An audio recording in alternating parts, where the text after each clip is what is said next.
গোৱা পানে আগে বঢ়াই জললৈ নামিব চাচি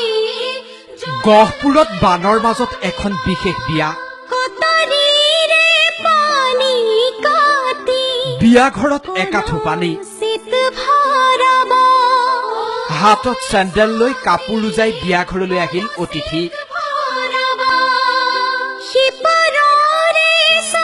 টেবুলত বহি আশীৰ্বাদ ললে কইনাই ইপাৰৰে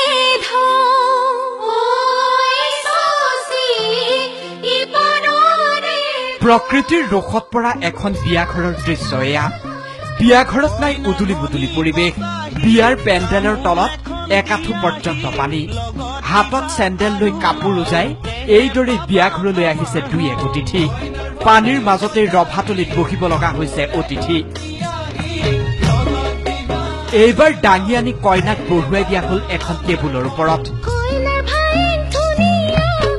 টেবুলত বহিয়েই অতিথি অভ্যাগতৰ পৰা আশীৰ্বাদ লৈছে এইগৰাকী গহপুৰৰ কন্যাই এওঁ গহপুৰৰ বালিজানৰ কটকী চুকৰ ডিম্পী কটকী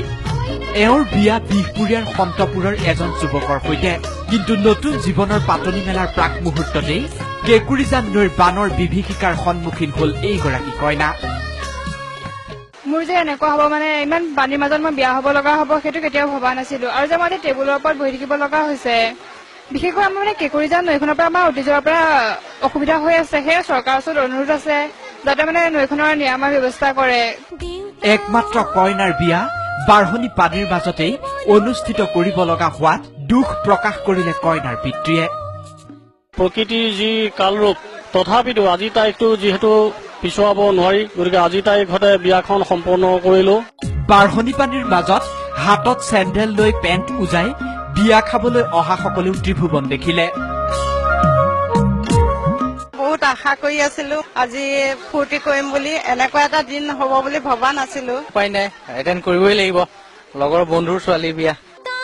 গহপুৰত এতিয়া বাঢ়নি পানীৰ তাণ্ডৱ ব্ৰহ্মজান আৰু কেঁকুৰিজান নৈৰ বাঢ়নি পানীয়ে সকলো বুঢ়াই পেলোৱাৰ পিছত এইদৰে বানৰ মাজতেই বিবাহ অনুষ্ঠিত কৰিব লগা হল গহপুৰৰ এইটো পৰিয়ালে কেমেৰা পাৰ্চন অনুপৰ সৈতে গহপুৰৰ পৰা বিশ্বজ্যোতি সেনাপতি DY365